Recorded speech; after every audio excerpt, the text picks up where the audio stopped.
दिन भर में जितने भी लोगों ने उसका रूम नंबर पूछा, सबने जवाब सुन के एक ही बात कही, ओह। और बस इसी एक शब्द में ही समझ में आ गया कि कुछ ना कुछ गड़बड़ तो जरूर थी।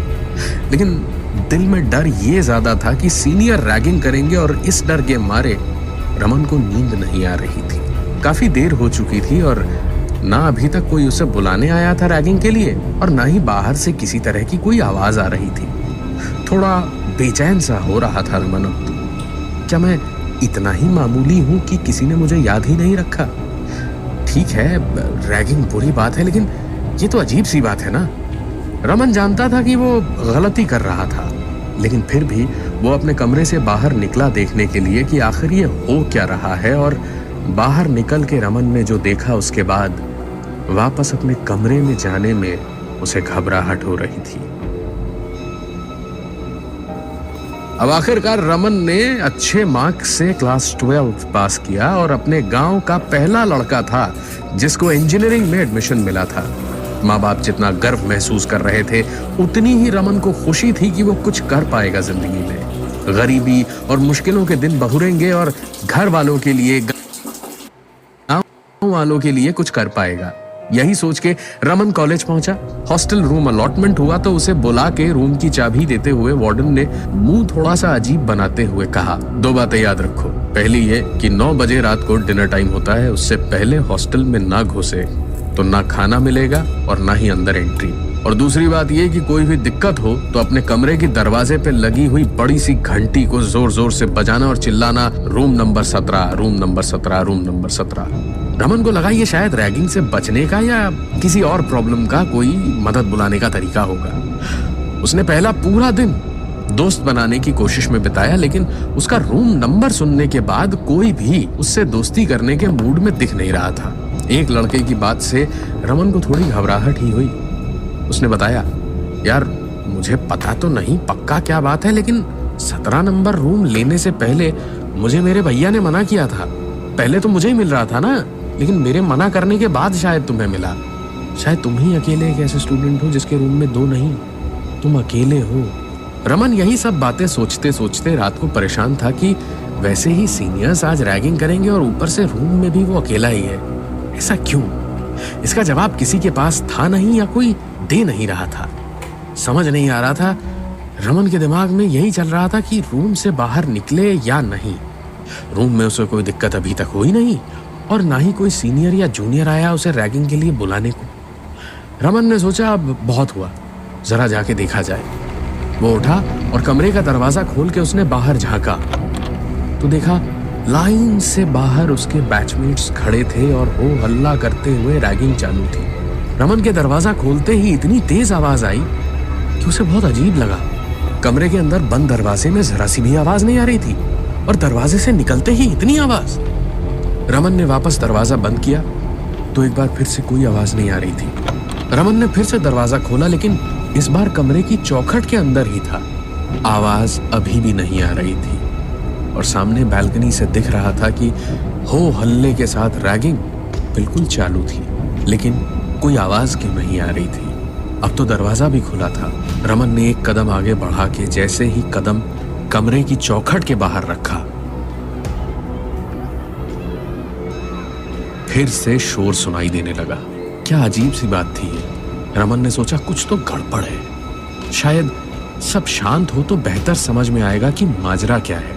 आखिर इंजीनियरिंग पढ़ने आया है, कुछ ना कुछ तो है कमरे की बनावट में जो उसकी अकूस्टिक्स को ऐसा बना रहा है। रमन भी उस शोर शराबे में शामिल होने के लालच से नीचे उतरा और उस पे सीनियर्स की नजर पड़ी तो एक ने सीनियर्स के लीडर के कान में कुछ फुसफुसाया। उस सीनियर की नजर रमन के रूम पे गई और फिर 1 मिनट के अंदर अंदर सब के सब वापस अपने कमरों में भाग गए। रमन को कुछ समझ नहीं आया कि ये हुआ क्या। हताश मन से वापस अपने कमरे में पहुंचा रमन तो देखा एक लड़का अपना सामान एक एक करके कमरे में रख रहा था। शायद उसकी ट्रेन लेट हो गई होगी, इसीलिए इतनी देर से पहुंचा। रमन ने दरवाजा बंद किया और कहा, हेलो, मैं रमन, तुम्हारा रूममेट। उस लड़के ने बिना मुड़े बिना पलटे अपना काम करते करते बस इतना कहा, जानता हूं। रमन ने आगे कहा, ओह, लिस्ट में देखा होगा ना तुमने, कोई हेल्प लगे तो बताना। हाँ, लड़के ने कोई जवाब नहीं दिया और चुपचाप अपना सामान ठीक करता रहा। रमन को लेटे लेटे नींद आ गई और थका हुआ इतना था कि नींद सीधे सवेरे टूटी। और उठ के रमन ने देखा कि सामान तो पूरा था लेकिन वो लड़का रूम में नहीं था। रमन ने ज्यादा ध्यान नहीं दिया और सीधा टॉवल लेके बाथरूम भागा और जल्दी जल्दी नहा धोकर मेस में ब्रेकफास्ट के लिए पहुंचा।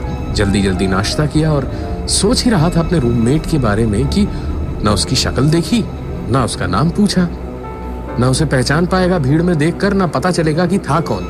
फिर याद आया लिस्ट तो नीचे लगी हुई है। रमन ने नाश्ता खत्म किया और सीधे लिस्ट देखने भागा। लिस्ट में देखा तो रूम नंबर 17 में सिर्फ रमन अकेला था, किसी और का नाम ही नहीं था। रमन ने एडमिन में जाके पता किया तो वहां से भी वही अजीब सा चेहरा बना के जवाब सिर्फ इतना आया, अकेले सिर्फ तुम हो इस रूम में, कोई दिक्कत हो तो तुम्हारे कमरे के बाहर बड़ी सी घंटी लगी है, वो बजाना, समझे? घबराना मत, कुछ होगा नहीं, बस चिल्लाना रूम नंबर 17, रूम नंबर 17, समझे?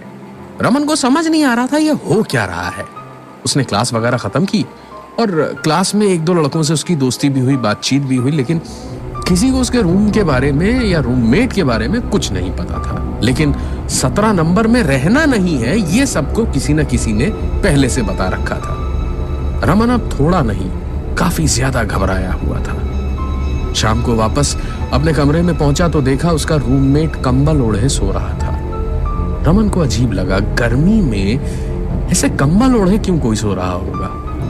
रमन ने काफी देर इंतजार किया कि वो उठे तो उसका चेहरा देखे, उसका नाम पूछे, बाकी अगर कुछ पता चले तो वो भी पूछे, लेकिन वो लड़का उठा ही नहीं। रमन डिनर के टाइम पे उठा, सोचा रूममेट को पूछे तो उसने कहा, भाई डिनर टाइम, चलोगे? रूममेट ने वैसे ही सोते सोते कंबल के अंदर से जवाब दिया, मुझे भूख नहीं लगती, तुम जाओ। रमन हंसा और उठकर चल दिया मेस रूम की ओर। वहां पहुंच के अपने नए दोस्तों के साथ खाना खाते खाते एक अजीब सी चीज देखी उसने।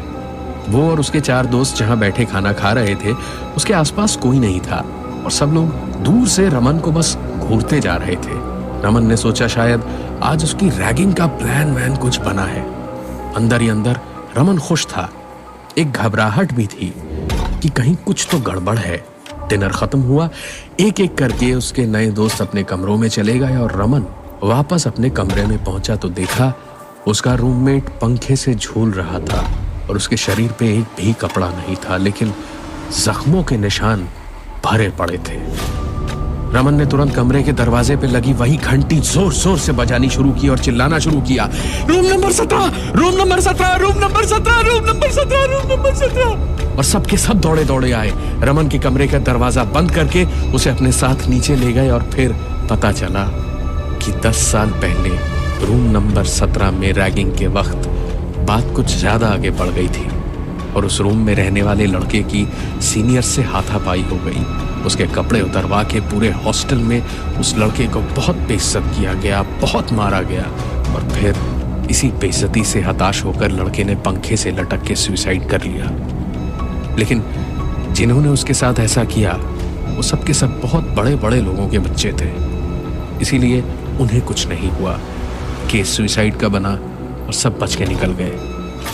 उसके बाद से रूम नंबर 17 में रहने वाले स्टूडेंट को कॉलेज में कभी कोई दिक्कत नहीं हुई, लेकिन वो कभी सुकून से भी रह नहीं पाया क्योंकि रूम नंबर 17 जिसे भी अलॉट किया गया उसके साथ धीमान हमेशा रहता था।